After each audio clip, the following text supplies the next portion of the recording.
Lenny, Hey. how do composers benefit from working with percussionists? Ooh. I think composers benefit from using real percussionists, and real percussion is the input that they put in to it, the extra emotion and the extra dynamic levels and stuff that they can put into a project or into a part, as opposed to one guy sitting in a room for hours trying to just take each note and individually put the dynamics or whatever. You get the right guy, you give him the right explanation or the right instruction, he takes it, he interprets it. And it's that interpretation that goes down, which I think is the most important thing for composers, using real percussion and real percussionists. So that's how I feel about that. So we were talking a little bit earlier also about interpretation and what that actually means to a composer maybe who doesn't have a lot of experience with percussion, right? And so what are some of the things that as percussionists we interpret? Because I feel like there's a ton of them, but go ahead and tell me what you think. Just about everything. Yeah. Just about everything. I mean, I've gotten charts. Okay, I've gotten books from, I go through a movie and they give me a big folder of here's the charts. And I'm going through each page and it's nothing but blank. So, right. Like I was saying earlier, if a composer knows his musicians, which he should, the guys that he hires, and the instruments that they are going to use, we fill in the blanks, Sometimes the guy will say, kind of an African thing. Or sometimes they'll write a sample of a kong, kong, king, kong, king, kong, king. And they're like, do you want that? Not really. Right. And sometimes I played it for the composers. I go, okay, check this out. Gong, gong, king, gong, king, gong, king. And they go, what would you do?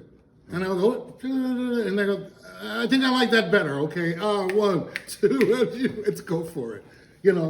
But like I said, you hire the right guy for the right project or the right instrument. My specialty was like with congas and hand percussion stuff. But I was able to go and do what they call legit and go over and play grand casa, play a snare drum if they had an extra part that they needed, So I had that experience. In terms of interpretation with instruments themselves, like actual instrument selection, do you think that's something that's very specialized towards Nobody knows our instruments like we do, and nobody knows those sounds like we do. And we teach some composers actually go out and spend time and go, I want to hear this. Yeah. I want to check that out. Yeah. I want to listen to this. Right. What does that do? Those are the guys that really do well. Yeah. And then you got guys like Hans Zimmer who know everything.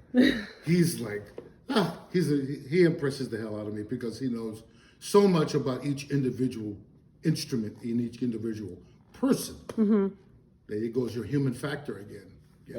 How would you say you've experienced things where it becomes more of a collaboration, whereas like they give you something, you're listening to it, you're like, oh, actually, I'm hearing this. Yeah, I'm imagine that kind of a thing happens. That happens, yeah, but you got to pick those spots. Sometimes a guy will just be married to a part, but and like I said, I always will play that part for them and say, what do you think? And I'll play it literally, and they'll go. And then they'll want a B part, which would be my interpretation of it. And they'll go, wow, that actually flows a lot better. Because I know my instrument and I'm listening to what's going on all over. Not that they'll not, but they're more concentrated on the part itself and getting like the essence of it, just the sound. Yeah. But it's got to be, if you're going to be playing something, it's not only the sound, but how that sound is fitting in where, what's going on. Either rhythmically or melodically, the tone, the timbre, the making sure that it's in the right key or it's not sticking out. A lot of different factors. And I know this is very hard to define, but I'm going to ask it anyway. Okay. Because I think it's a point in itself. How does one interpret? What do we do with all these nuance in this groove? I mean, how can you define nuance in groove? Right? Is this even, are we even able to talk about that? Yeah, you're getting even deeper into the human condition. Yeah. Nuances are, you could take 5 different percussionists playing the same maybe part. They each have different nuances. And it's the same with drummers too. You'll get 2 or 3 different guys and they'll play the same song and the same structure and everything like that, but the in-between stuff, the grace notes and how they approach a cymbal and everything, it's always going to be different from each cat. Takes a while to develop that, doesn't it? I don't think any of us It's not something you really think about. Yeah. You know, they don't teach you that in school. They say, Right. well, you got to work on it. No, it's Yeah. like experience Yeah. is the thing that lets you know what to do and what not to do, and how loud or how soft to do, and when to open your mouth and when to just listen. You know. And so earlier we were talking about like let's just talk about congas for a second, like Yeah, talking about like that's slaps or open tones or you know, muted tones. Like it's like those are never all the same, right? No, of course not. We were saying how sometimes we You intentionally play them differently, but sometimes we don't intentionally play them differently. But it all adds to You'll go to a flavor. forest, you won't find two trees that are the same. Yeah. No, hell no. This is only bone and skin, you know. Right. And we interpret. And I, as a young kid, I did go through that. Some guys or some producers would go, "Well, the slap is a little too sharp." Okay, so I'd have enough knowledge to know how to adjust my hand, where I am on the drum, the velocity, a lot of different things. Boom, just could click. Whereas if I was doing that in a lab, I'd be there for hours, man, trying to put in velocity and impact and blah blah and this and trying to interpret all that.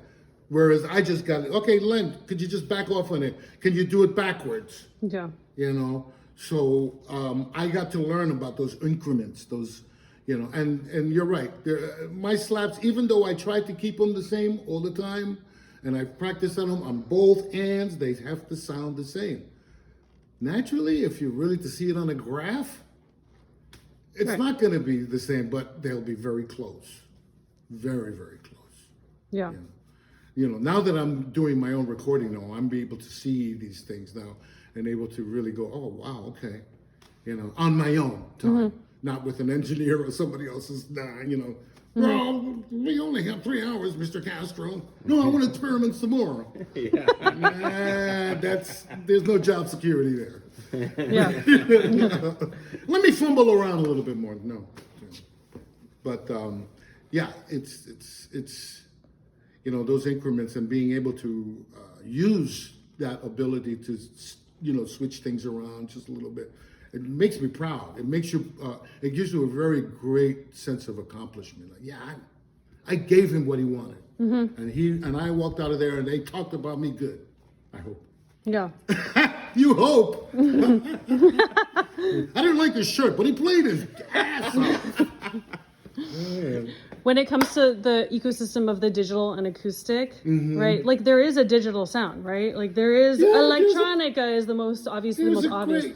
Yesterday I worked on something for a friend of mine, and he sent me some, along with the other stems of the song, he sent me percussion samples, and he had a tambourine part that was, I think, electronically generated, and it was 2 parts kind of put together, and it sounded great. And when I talked to him afterwards, he says, "Well, what about my tambourine?" He says, "Well, I gave you my rendition of your part, and you got it, and it's solid. But I do like the sound of that little. There's a little quirky electronic-y kind of thing. If you want to mix it in with what I got, that's cool. Yeah. It'll kind of give it more depth. But don't go down a rabbit hole. Yeah. You know, be careful. Don't get stuck on that. You know, because if you're gonna get stuck on trying to match them up, just use mine." I feel like composers need to know when to call it. Yeah. They need to know when to call an actual percussionist. Yeah. And they need to know also when it is cool to mix in some electronic Well, that's stuff why too, this gentleman right? called me up and he asked me about all my parts. He says, "Well, should the shaker go left or right?" I said, "Well, the regular shaker should be opposite of a hi-hat," and I gave him my opinion. And at the end I said, "Nothing is etched in stone. Yeah. Your ears, your music, your time. Have fun." And that's why I give people a lot more than they really need, so they can really have a great time being creative with the percussion and really accentuating things with the human sound. Yeah. Cool. Anything else, Dan? Dan popped in for a I little think bit. Lenny covered it all. We've solved all the world's We problems. solved the problem. That's it. That's it. We all can go home and have some apple pie and Apple pie. I dig. Okay, I well, don't know what apple pie came from. I don't know. It sounds great though. Well, it's Well, it's then I a guess we're fall going out for thing. It's, apple pie now.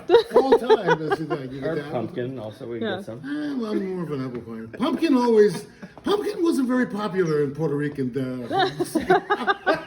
I don't like. Pumpkin was actually used for a different dish, actually. But that I. Can you digress. Can you quickly tell me? This is a little bit off the subject, and I know you've done like a number of like film record dates and things like that. But can you tell me how you got started with Toto?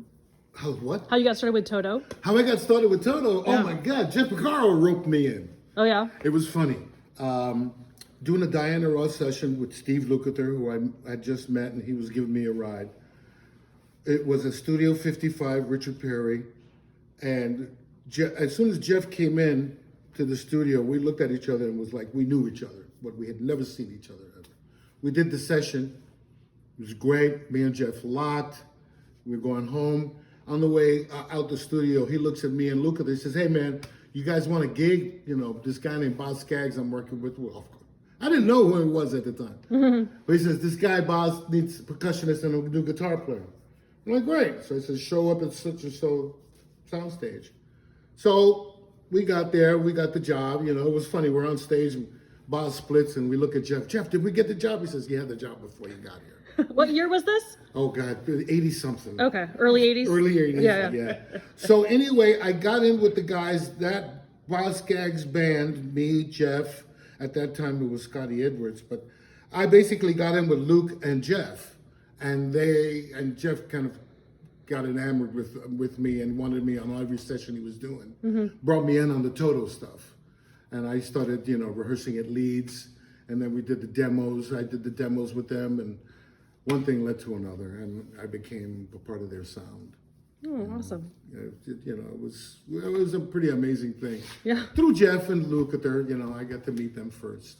Nice. And the Picaro family took me under their wing. Yeah. Joe just like, oh, you're the cat. Aw. I got confirmation from the two popes, the Picaro and the Amo Richards. Ridiculous. Yeah. So I was so lucky to just fall into that love nest, of the Lukather family and the Picaros, and then eventually Marty Page. I got to learn about him, and I became a part of their thing. Not only sound-wise, but socially. Became a part of their family. It was great. Very That's awesome. honored. Very honored. Thank you. You're so welcome. Take care.